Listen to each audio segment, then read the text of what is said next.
not take the threat seriously, because everyone assumed that the World Health Organization could be trusted. Members of the World Health Organization also took months before finally declaring the coronavirus a global pandemic.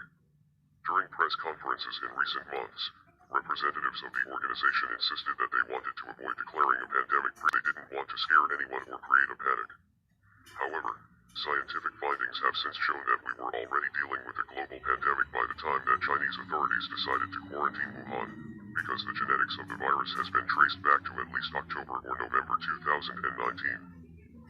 What we see are epidemics of the world, affecting countries in different ways and requiring a tailored response. The sudden increase in new cases is certainly very concerning. I have spoken consistently about the need for using the word pandemic now does not fit the facts, but it may certainly cause fear. For the past several months you have insisted that this virus was not airborne, despite significant evidence, including multiple scientific studies suggesting that this was the case.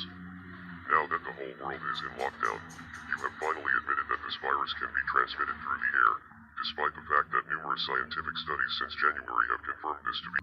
The general population has been getting a very confusing message, and very bad advice, thanks to these conflicting reports, and the murky definition for airborne, that is being used by health officials. Since this virus is spread through the air, and can remain in the air for up to 3 hours, the use of N95 masks is very important in stopping the spread of the illness. Unfortunately, the United States is caught off guard by the pandemic and are not prepared with enough proper protective equipment for medical health professionals, meaning that there certainly won't be enough to go around for the general population.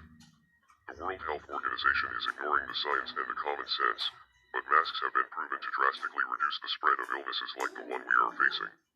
There are many people in the United States who are learning this fact and are becoming upset about the lies that they have been told, and many of them are suggesting that the World Health Organization is helping the U.S. government prevent panic by downplaying the importance of masks and transmission through the air. Let's not forget that the organization's largest donors are the United States government, the Chinese government, and the Gates Foundation.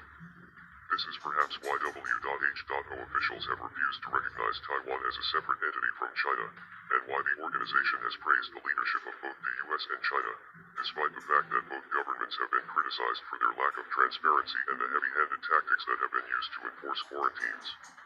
Let's face it, the World Health Organization is corrupt, and is more of a public relations firm for its donors than it is a bastion of public health. The organization does not have a good